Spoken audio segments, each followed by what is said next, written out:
Yeah, okay. So am I allowed to say anything? Yes, you can.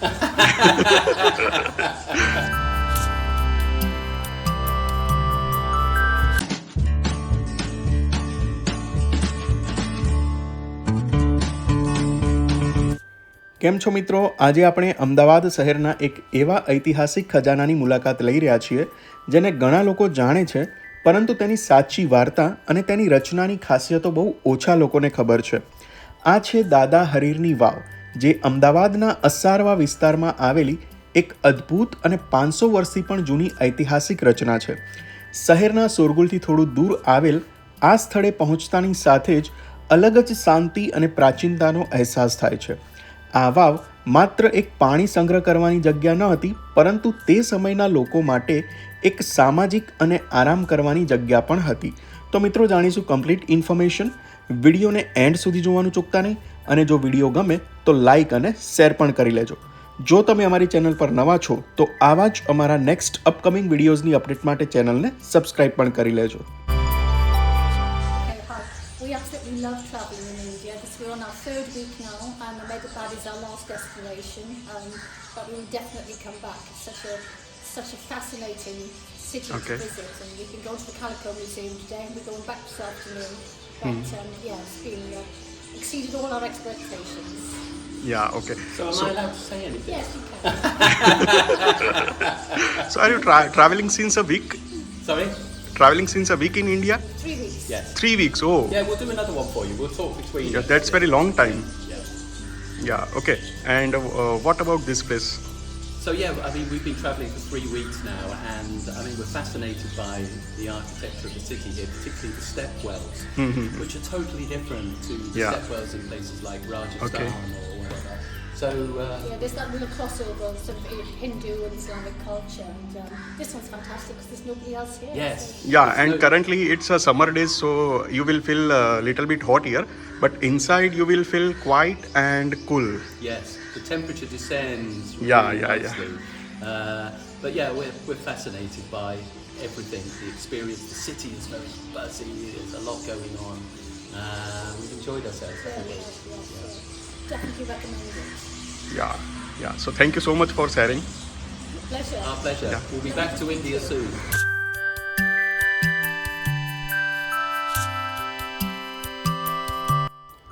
મિત્રો, દાદા હરીરની વાવનો ઇતિહાસ ખૂબ જ રસપ્રદ છે.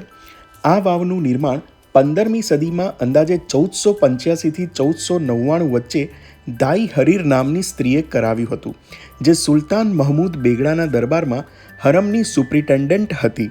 આ વાત ખૂબ જ વિશેષ છે, કારણ કે તે સમયગાળામાં સ્ત્રીઓ દ્વારા આવી વિશાળ અને સુંદર રચનાઓ બનાવવી બહુ દુર્લભ હતી. આ વાવમાં તમને સંસ્કૃત અને અરબી ભાષામાં લખાયેલા શિલાલેખો પણ જોવા મળે છે, જે તે સમયના હિન્દુ અને ઇસ્લામિક સંસ્કૃતિના સુંદર સંમિશ્રણને દર્શાવે છે. આ વાવ માત્ર એક ઇમારત નથી, પરંતુ તે સમયના સમાજ, સંસ્કૃતિ અને કળાનું જીવંત પ્રતિબિંબ છે. મિત્રો, હવે જો આપણે આ વાવની રચનાની વાત કરીએ તો દાદા હરીરની વાવ એક 5 માળની અંડરગ્રાઉન્ડ સ્ટ્રક્ચર કહી શકાય, જેમાં ઉપરથી નીચે સુધી સીડીઓ દ્વારા ઉતરવાનું થાય છે. અને વાવનો જે મધ્ય ભાગ છે એ ઓક્ટાગોનલ એટલે કે 8 કોણીય આકારનો છે, અને તેની આસપાસ સુંદર રીતે કોતરાયેલા થાંભલા અને ગેલેરીઓ તમે જોઈ શકો છો. દરેક માળ પર તમને કોતરણીવાળા થાંભલા, ઝરોખા અને દિવાલો પરની નાની નાની ડિઝાઇન જોવા મળે છે, જેમાં ફૂલોના નમૂનાઓ, જ્યોમેટ્રિક પેટર્ન અને કેટલીક જગ્યાએ હાથી જેવી આકૃતિઓ પણ દેખાય છે. મિત્રો, આ જે વાવ છે એ મુખ્યત્વે રેત પથ્થરથી બનાવવામાં આવી છે, અને તેમાં સોલંકી અને ઇન્ડો ઇસ્લામિક આર્કિટેક્ચરનો અદ્ભુત સમન્વય જોવા મળે છે. ખાસ વાત તો એ છે કે આ વાવમાં એક સ્પિરલ સીડીઓ પણ છે, જે આપણે આગળ વિડીયોમાં જોઈશું, જે તમને નીચેના પાણીના સ્તર સુધી લઈ જાય છે, જે તે સમયની એન્જિનિયરિંગની મહાનતા દર્શાવે છે.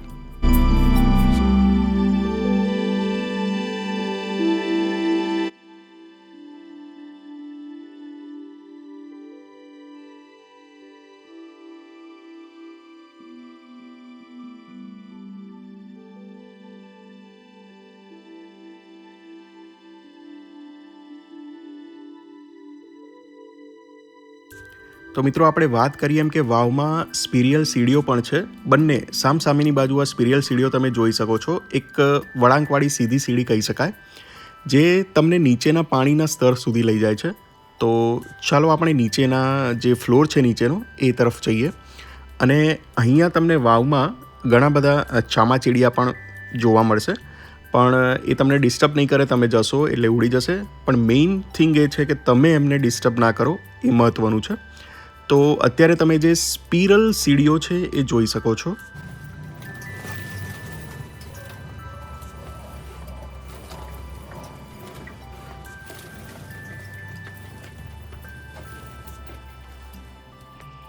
મિત્રો, આ વાવની એક સૌથી રસપ્રદ અને આશ્ચર્યજનક બાબત છે તેની અંદરની ઠંડક.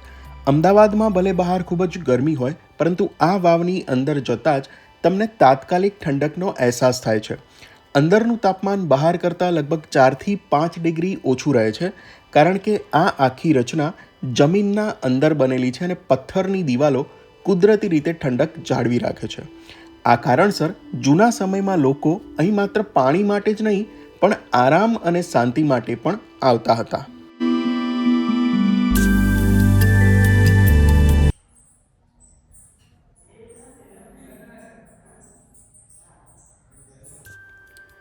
આ વાવનો મૂળ હેતુ પાણી સંચય કરવાનો હતો. ગુજરાતમાં પાણીની અછતને ધ્યાનમાં રાખીને આવી વાવો બનાવવામાં આવતી હતી, જેથી વરસાદી પાણી સંગ્રહ કરી શકાય અને આખું વર્ષ લોકો માટે પાણી ઉપલબ્ધ રહે. પરંતુ આ સાથે સાથે આ જગ્યાઓ સામાજિક કેન્દ્ર તરીકે પણ કામ કરતી હતી, જ્યાં લોકો મળતા, વાતચીત કરતા અને સમય પસાર કરતા. આજે પણ જ્યારે તમે આ વાવમાં ઉતરો છો, ત્યારે તમને એક અલગ જ શાંતિ અને રહસ્યમય વાતાવરણનો અનુભવ થાય છે. આજના સમયમાં દાદા હરીરની વાવને ભારતીય પુરાતત્વ સર્વેક્ષણ દ્વારા સંરક્ષિત કરવામાં આવી છે અને તે એક મહત્વપૂર્ણ હેરિટેજ સ્થળ તરીકે ઓળખાય છે. And there is no entry fees. જે પ્રવેશ છે એ મફત છે અને સામાન્ય રીતે સવારે 7 વાગ્યાથી સાંજે 6 વાગ્યા સુધી ખુલ્લી રહે છે. અહીં આવવાનો શ્રેષ્ઠ સમય ઓક્ટોબરથી ફેબ્રુઆરી સુધીનો છે, જ્યારે હવામાન થોડું ઠંડુ અને સુખદ હોય છે. પરંતુ ઉનાળામાં પણ તમે અહીં આવી શકો છો, કારણ કે અંદર કુદરતી રીતે ઠંડક રહે છે.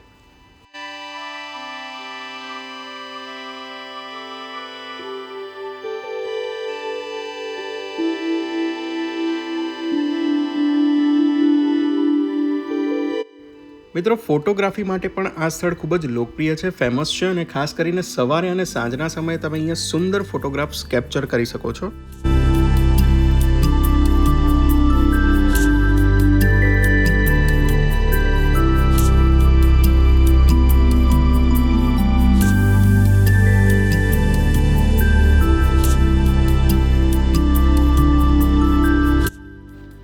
અને અહીં તમે આપણે આગળ જે વિડીયોમાં વાત કરી એમ કે અરબી અને સંસ્કૃત ભાષામાં શિલાલેખ કહી શકાય, અથવા તો પથ્થર પર જે લખાણ છે એ અરબી અને સંસ્કૃત ભાષામાં તમે અહીં જોઈ શકો છો.